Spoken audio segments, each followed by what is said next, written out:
Hello students, let's discuss together chapter 11, the king who forgot God. In this chapter, we'll be discussing about King Saul. Now, let's have a look at the course outline. Aim: to realize that we have to remain true to the position that God has placed us in and understand its value.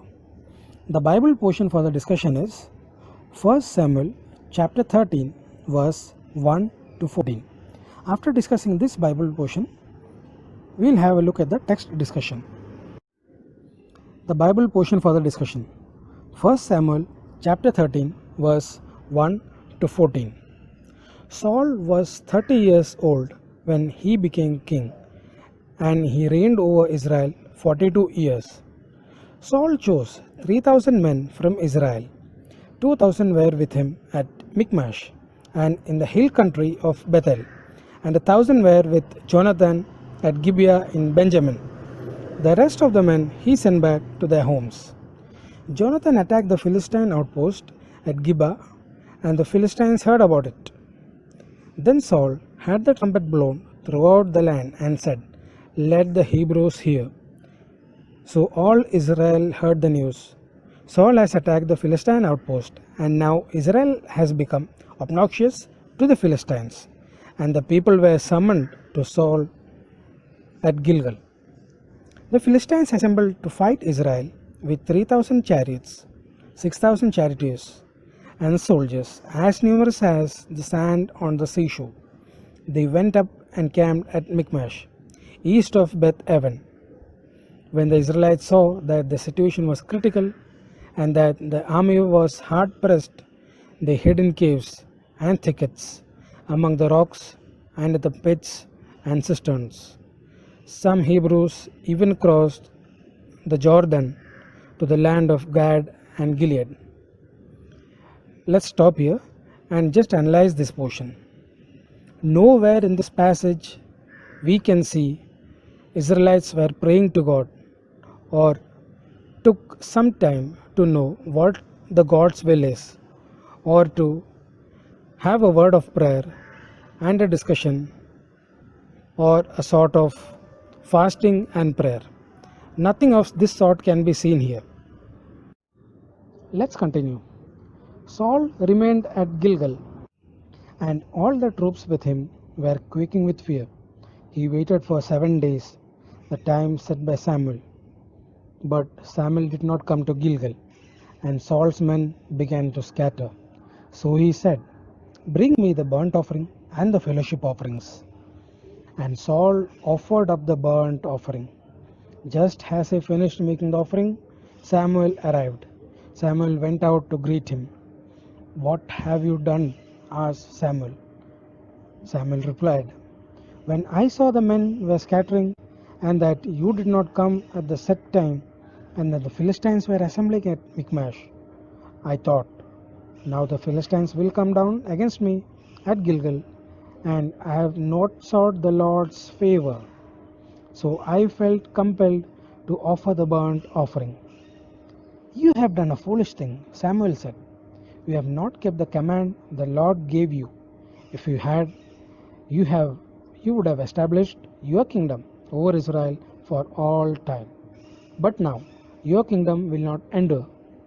The Lord has sought out a man after his own heart and appointed him ruler of his people, because you have not kept the Lord's command." Let's look at verse number 12. Saul is saying to Samuel, "I have not sought the Lord's favor." Why is Saul speaking so? Is he realizing that he is out of the track? In chapter 7, we learned, be on track. If we analyze this now, is Saul on track, on his right track? Maybe disaligned. Why? He offered the fellowship offering, he was trying to offer the fellowship offering and burnt offering. And without waiting for Prophet Samuel, King Saul offered up the burnt offering. This is absolutely not acceptable. Only the priest, the anointed priest, can offer burnt offering and fellowship offering to the Lord our God. Ordinary man, not even a king or a minister, can do that. Nowhere in this passage we can see Israelites or the king, who is supposed to be the entire nation's leader, seeking God's advice. This is the troublesome point. In chapter 1, we know we had a visionary. We had learned about visionary. Who is a visionary? Who guides us, who explains us what to do, how to live. After gaining knowledge about how to live and what to do, chapter 3 we learned no going back. That should be obeyed absolutely. Never in our lifetime we should forget that. No going back. We should have a self control to be kept Satan at bay. We need to know how to avoid trials and temptations by Satan. We have a powerful tool in our hand, prayer. The Lord our God is always with us. In whatever circumstances be, in whatever trials and tribulations we have, He is with us. As the chapter title says, the king who forgot God.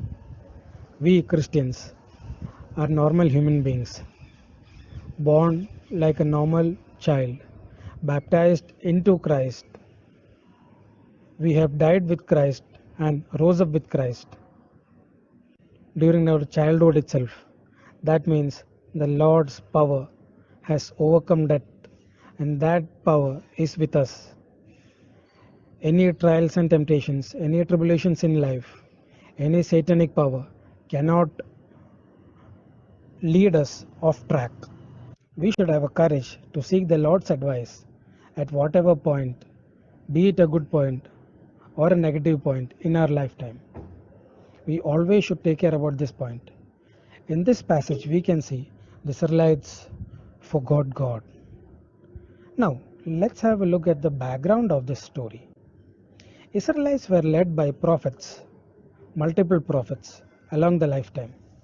From Egypt to Israel, to the land of Canaan, they had Moses, Aaron, Joshua, and multiple prophets.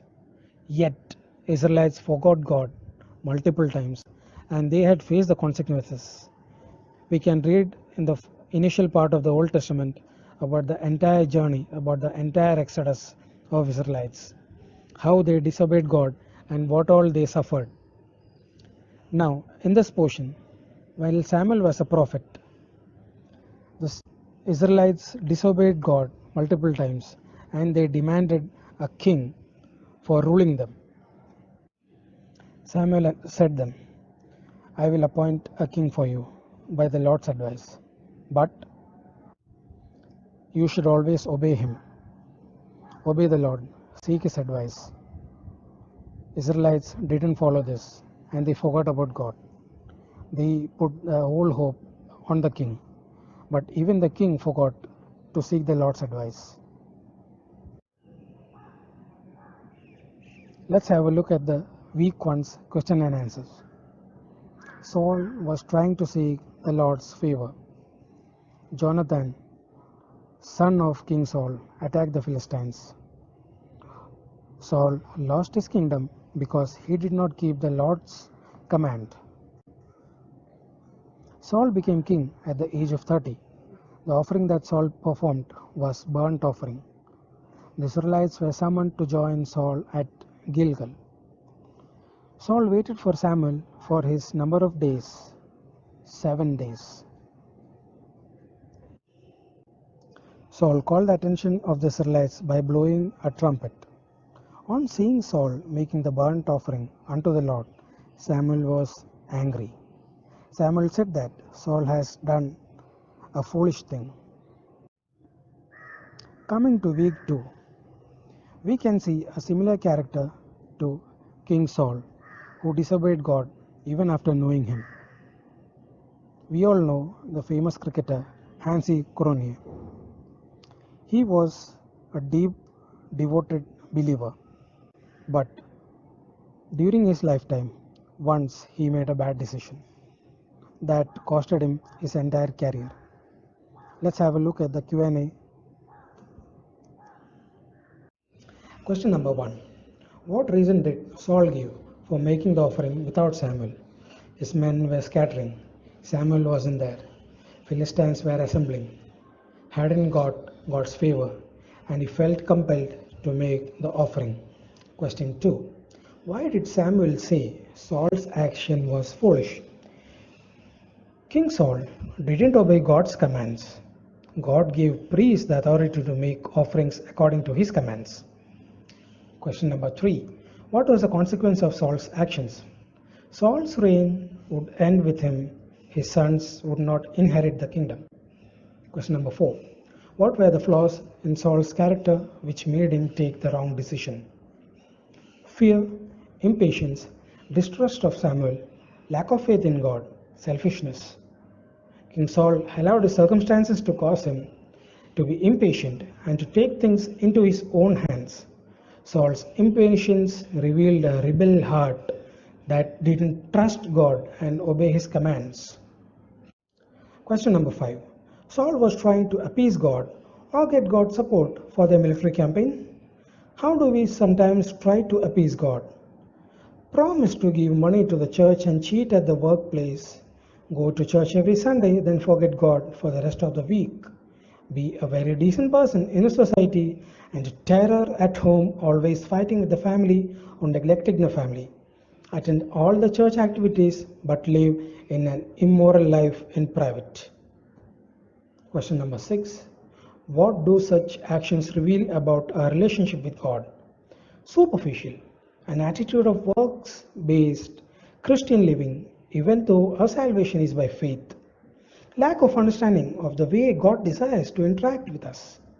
God desires our trust and our obedience, not mere gestures of being religious. Let's look at the questions on Hansi and the similarity between King Saul and him. Both knew God, but did not give him due respect. They made an exhibition of their faith. They did not follow God and took matters into their own hands. They both forgot that God watches all the time and knows the thoughts of our hearts. They forget that it was God who placed them at the helm and they were answerable to God. They forgot their God-given responsibility of leading their men in the right path. When temptation came knocking instead of seeking God's assistance, they forgot God and went with the world's reasoning.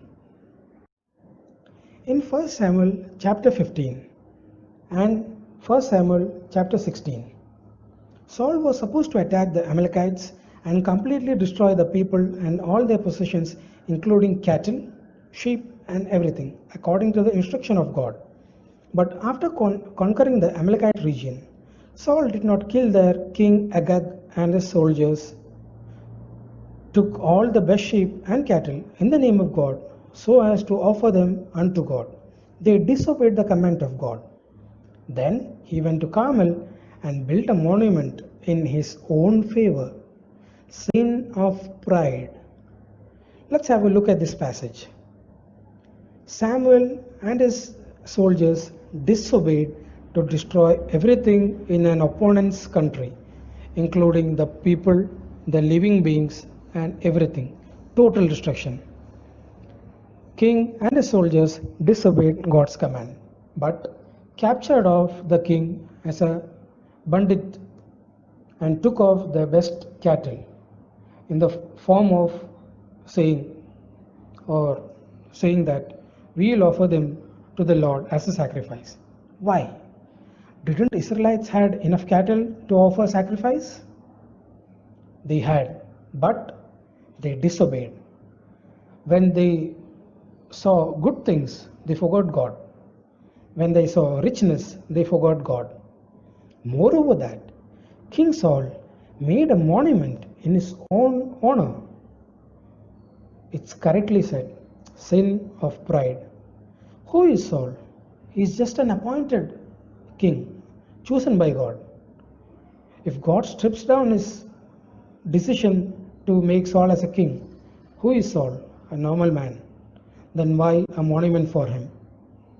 He could have built an altar for God at a different place for a group of people to worship him. He didn't do that. What did Prophet Samuel tell King Saul? He said that Saul had again disobeyed God. Saul argued that he had done what God had said and destroyed all the people and things except the things that they wanted to offer to the Lord. He said he was afraid of the men in his army, so he gave into their wish. Samuel said, God does not delight in burnt offerings and sacrifices as much as he does in obeying him. It is better to obey God than to offer sacrifices. How did God punish Saul and why?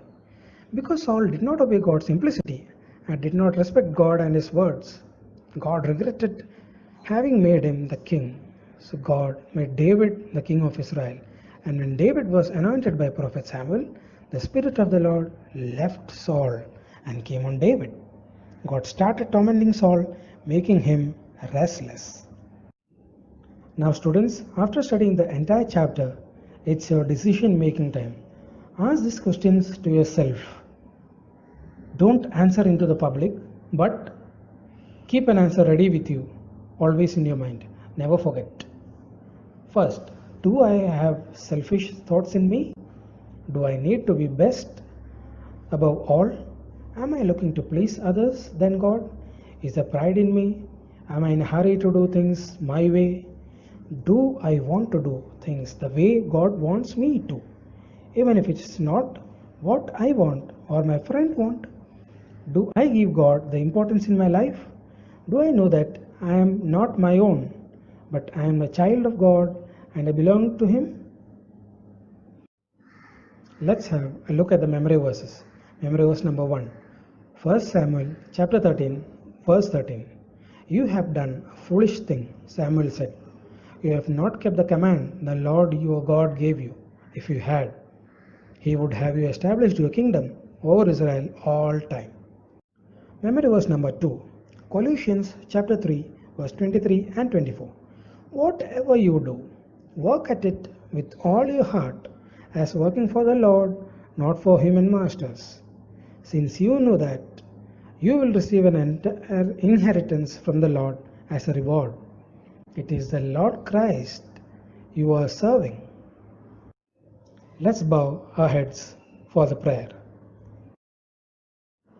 Our gracious Heavenly Father, we thank you for giving us this wonderful moment to study from your word about disobedience, even the kings commit.